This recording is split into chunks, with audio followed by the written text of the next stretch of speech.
Saan ko ha? Verse 3. Blessed be the God and Father of our Lord Jesus Christ, who hath blessed us with all spiritual blessings in heavenly places in Christ, according as He has chosen us in Him before the foundation of the world, that we should be holy and without blame before Him in love. Having predestined, please take note ha, having predestined us unto the adoption of children by Jesus Christ to Himself, according to the good pleasure of His will, to the praise of the glory of His grace, wherein He hath made us accepted in the Beloved. God bless the reading of His precious word. So makikita natin today nga ito na itong lesson niya na is yung baroan natin nga eternal plan itong Ginoo. Mga kabuktuan, so meron nga po kita eternal plan. Ibig sabihin, asya ni ang plano ang Ginoo tikang pahan, tinikang-tikangan ng Panginoon kalibutan tugtog itong future. Para inihinto natin kinabuhi ha. So, ibig sabihin ito, niyaya ng pastor, so meron kita eternal plan, yadi iya. Tika man past, kada itong future. Ano? So, natin binasa nila itong kuan, itong verse in Ephesians chapter 1, verse 3 to 6. Number 1, yung makikita natin nila, eternal plan ng Ginoo. So, makikita natin nila na before, ano itong siring itong verse 4. Before the foundation of the world. So, asya itong sinisiring itong verse. Nga ano kita? Nga ang Diyos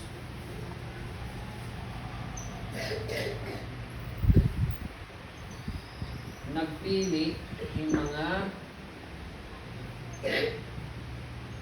mananampalataya or mga matuong haiya. Ibig sabihin, ang panahon ngayon kita, giluwas kita itong Ginoo, naluwas kita, pinaagihan ano, pagpili itong Ginoo or elected. Pinili kita, hindi sa pag-imo itong kalibutan. Okay? So makikita natin din ang itong salvation, okay, is not an afterthought but part of God's eternal purpose. Ano itong katuyuanan itong Ginoo itong atong kinabuhi? Yadi. Makikita natin din ang past, before the foundation of the world, pinili kita or also known as election or elect kita. Tapos ang yan ang panahon, kita gin-redeem kita itong Ginoo, giligtas kita itong Ginoo, yan ang panahon nakapatig kita ang gospel of salvation. Ang pagabot ito ang future,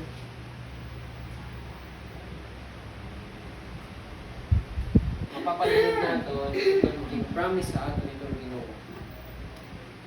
So magbabasa ito ninyo bilang ini itong verse 3 to 6. Ini nga redemption, magbabasa ito ninyo bilang itong 6 to 11. Yung verse, ito yung inheritance, magbabasa ito ninyo bilang itong 12 to 14, yung book of Ephesians. So mapapansin ninyo, ito natin lesson, ito natin identity, ito natin purpose, ito natin valor. Nakapangugat itiya dida hiton pagpili hiton Ginoo, nang pinaagi la hiton grasya hiton Ginoo, nang diri pinaagi hiton aton kalugarin yung mga pagtrabaho. Pinaagi hiton aton self effort. Or otherworldly yung mga hinahabol naton. Success. Okay? So, all in all, makikita natin itong eternal plan itong Ginoo. Tuturuan ko po, ano itong eternal plan itong Ginoo? Before the foundation, before paghimuwa itong kalibutan, kita na ano? Pinili. Chosen by God to become believers. And this is God's eternal purpose. Ito na ating kinabuhi. Ibig sabihin, katuyanan, itong Ginoo para itong ating kinabuhi. So, mayroon kita eternal from past to the future. Antes kita panganak, pinili na kita itong Ginoo. Ano yan ang panahon, nakapati kita itong doctrine of salvation. A future, masunod pa, matatagamtaman na natin itong iagin pamana. Atong langit, kinabuhi-buhay katapusan ng Jesus Christ. Okay? Asya itong eternal plan itong Ginoo. So itong aton identity, itong aton kakilanlan, itong aton katuyuanan, and itong aton balor, nakapangugat o nakasalalay, tidak itong choice itong Ginoo ng iya grasya. Hindi pinaagi itong aton effort o pinaagi sa itong mga larang, hindi kalibutan. Okay? Kaduha. Kaduha is source ito naton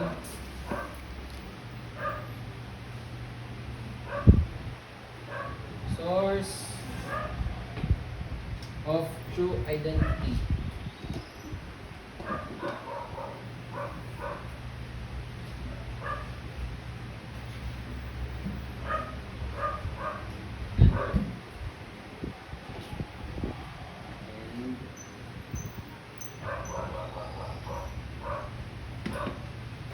So, itong tinikangan, itong aton ungod, ng kakilanlan, ng itong aton ungod ng balog. Okay? Itong mga tao, kita-try nila or nag-a-attempt nila nga pinaagi itong self-worth. Okay? Ina-attempt nila nga paano nila makakuha itong era self-worth. Ano sinisaring self-worth? Itong sinisaring po na self-worth, itong yung jadi mo balor pag kita ba niya dito imong palugaringon. Okay, igin bubutang nira di dahil itong butang, ano yung mga butang, so hiton success, magiging successful, igin bubutang nira itong ira na mana ngan pinaagi di wat itong ira works. Ini nga mga attempts pagtuloy itong ira self-worth, di rin ira makakapag-remove. Ini nga tulo, success, in heritage,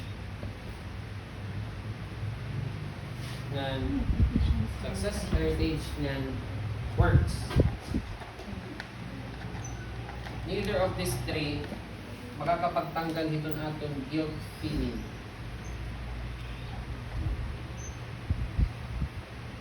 Or makakapaghatag iton yung tawag na self-fulfillment.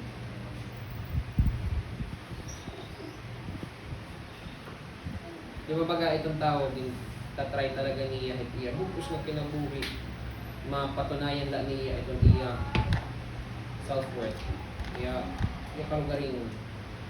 So itong mga tao, itatry nila nga pinaagi itong pagiging successful, pinaagi itong era na mamana, or pinaagi itong era paggawa, na matatanggal nila yung guilt feeling. Ano pa yung guilt feeling? Ang ngayon mo inaabad, pag-uuli rin, pagkakatawag gumit yung guilt feeling, masaya ka nga, ano bakit yung tama? Ano bakit? Sigurado ba ako? Hindi ako pa kailangan mo ako. Kasi yun yung guilt feeling nga, yung nangarantit na talang na tao. Corporate may dasala ng pinaling kulang yung pinabuhi. Kasi na yung bilingan, self-fulfillment, yung kulang itong yung pinabuhi. So, ini nga success, heritage, yung words, di rin kaya niya matanggal. Ini nga magkapaghatag yung self-fulfillment. So, itong source, itong aton ungod nga identity, nga itong aton ungod nga worth, nakapangugat, dila ha Ginoo. Itong ungod, okay, itong ungod nga pagiging yung matter talaga, itong ungod nga butang, masisiring talaga ning importante ka, ungod nga may daning balor, makikita nato dida itong relasyon, pakikipagrelasyon dida kan Jesus Christ. Pakikipagrelasyon dida ha Dios. Itong mga anak, itong mga believers, mga anak kaya itong Ginoo ngan tagapagmana kaupo ni Jesus Christ. So, kita ini nga butang da kay kita gipasaylo kung kita itong Ginoo na kasalada itong atong salvation based iton ang gibuhat ni Jesus Christ. And nakapaghatag in self-fulfillment na itong pinagi itong salvation. Kita may doon na itong tinatawag na eternal purpose. Ito na itong kinabuhi. Ano itong atong eternal purpose? And value. So kumbaga base na nila ito nag-use ng atong eternal purpose and ito atong eternal na value. So asya ito atong source, ito atong true identity. Sino kita? Yung anak kita itong ginawa. Sino kita? Pagmana ng Diyos. Ito po ni Jesus Christ. Ito natong worth, di rin nakabase itong atong success, di rin nakabase itong atong mapupundar din ng kalibutan, pero nakabase din itong grasya, itong Ginoo na kita katuwa lang ikaraan Jesus Christ. So ito naton eternal purpose, ito naton value. Okay? So naton binasa din itong verse 3. Balik kita. Ephesians chapter 1 verse 3. Ephesians chapter 1 verse 3. Okay. So nakasurat din na ring. Blessed be the God and Father of our Lord Jesus Christ, who hath blessed us with all spiritual blessings in heavenly places in Christ. So please take note. Gin-highlight nila ni Apostle Paul ang nga kamatuoran tungkol dito aton blessing kan Kristo. Okay? Pwede na i-erase?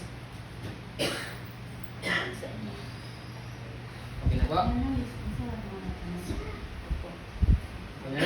I-erase ko na po ini yan. Sige. So dito itong verse 3, ada kita mag-focus. Dito itong verse 3. Dito itong verse 3, the aspects.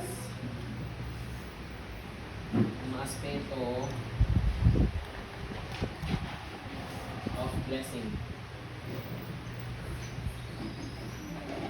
Ephesians chapter 1 verse 3 here, ha? Verse 3.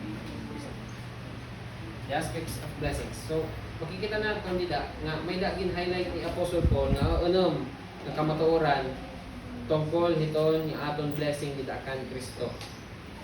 Kami ha, may na natin gospel of salvation. May dao bida nga kamatuoran tungkol nito ni aton blessing kan Kristo. Number 1.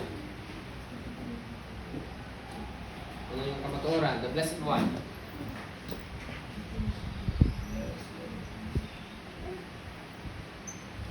Makikita natin nila itong the blessed one kay ambiguity God alone he alone is worthy of praise. He alone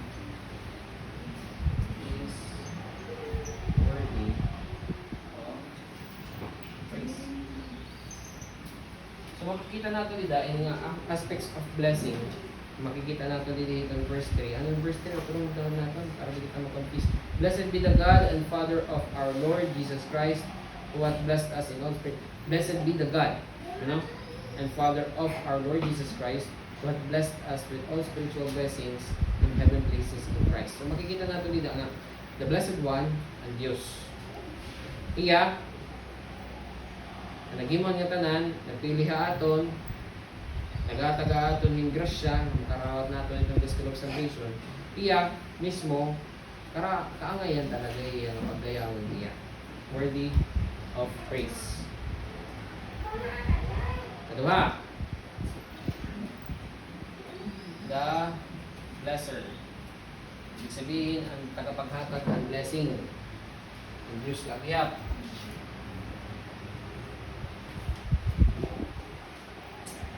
Every good gift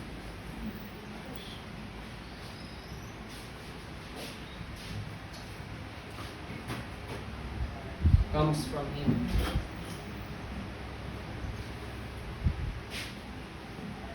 Okay? Nga tanan yung mga pay nga mga spiritual blessings, ano? Kunti kang Ginoo. Diret masisiring natin, nga ini nga mga ato natatagam-tangad di kalimutan, especially itong spiritual things, nagtikang itong aton effort o pagiging religyoso.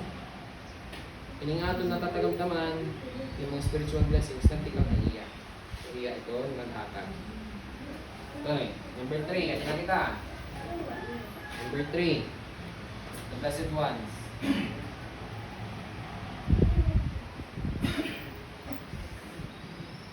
Kumbaga, ang nakakarawat. Believers.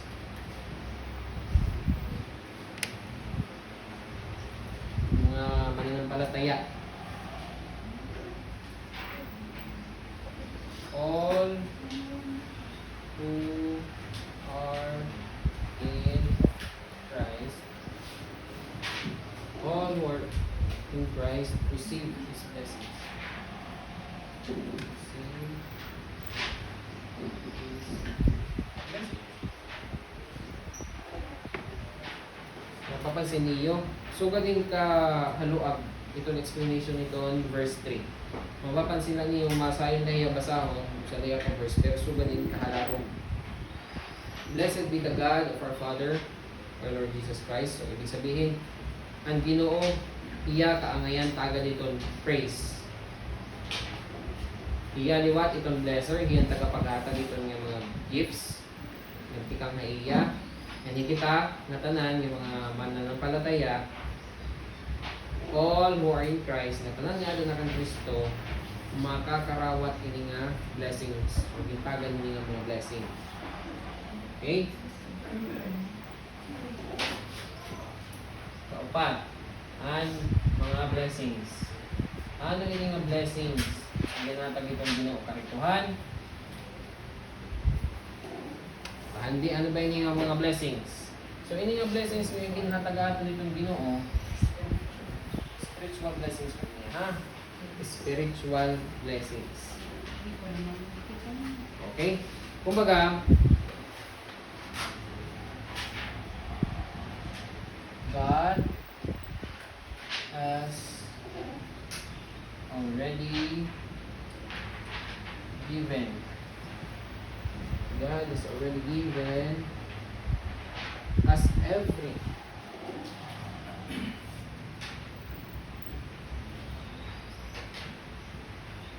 spiritual blessings.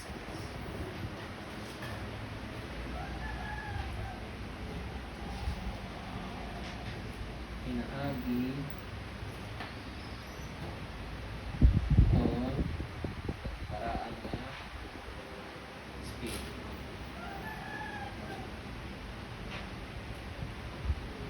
Ano ang ginataga atong blessings ng Ginoo? Spiritual blessings.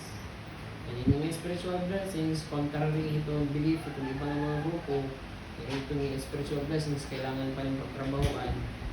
Ito ang spiritual blessings na ginatag itong Ginoo, full package. Matanan na spiritual blessings sa alahin. Direct na kini-kini. Kaya kay kailangan na anin maging membro, o kailangan na anin mapatunayan pero kabulan, ito yung pagsimbahon, o kailangan na anin maghatag ng offering, o maghala din kung ano man para makatagal-tagal ng mga spiritual. No.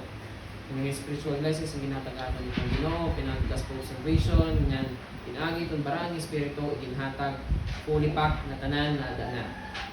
Siksik, lig-lig. Parekulang. Okay? Ano itong location? Itong atong blessing.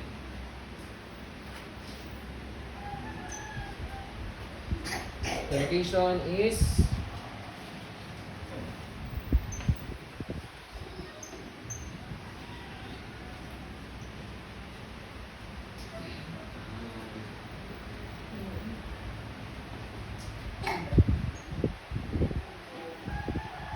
heavenly places. Na-mention na ito in verse 3. Our true citizenship.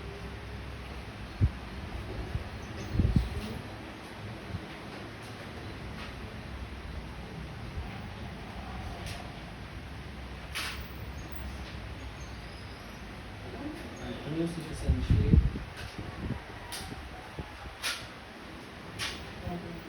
and inheritance in life.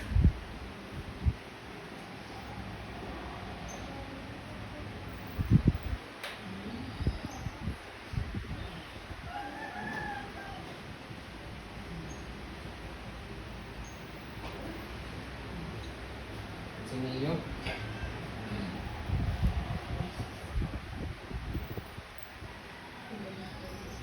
Heavenly places. So itong location din nga atong spiritual blessings. Heavenly places. Kaya no, dito man kita dito naman kita citizen, dito naman kita mamamayan. Mamamayan na tayo ng langit. Okay? Tagapagmana kita, baga. Tagapagmana tayo ng langit. Dara itong gospel of salvation. Dara itong grace itong Ginoo. Dara itong Holy Spirit. Ito.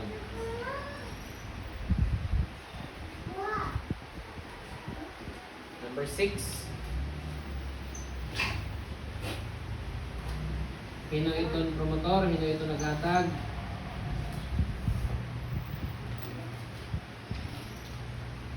Jesus Christ. Ano? All blessings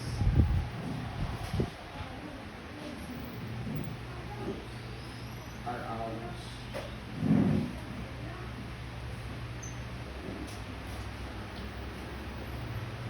Because we are delighted in Him.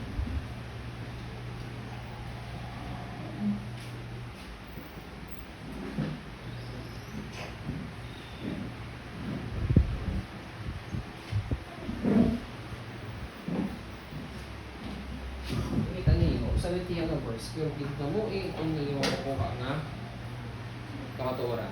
So 6 na tanan. Kung sa lapoy ito yung verse, Ephesians chapter 1 verse 3.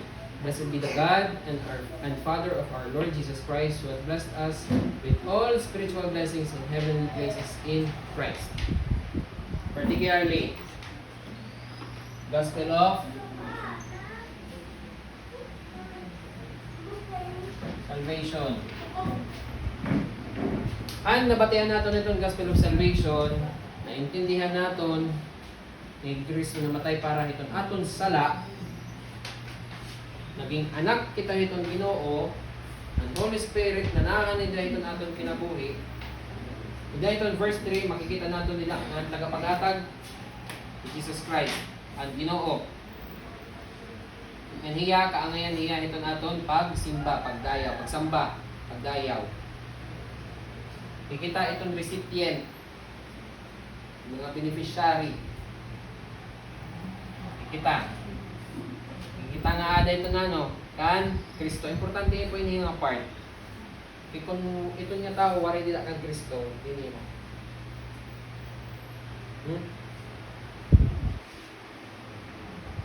Okay?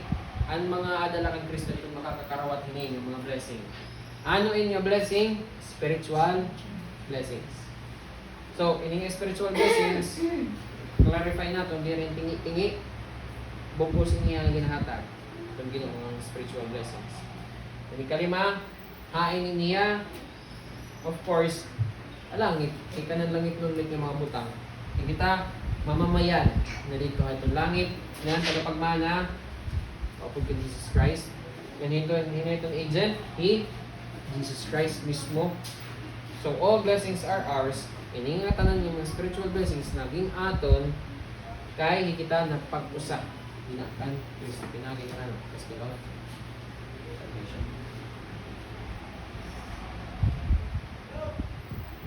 Asya ito na aton identity.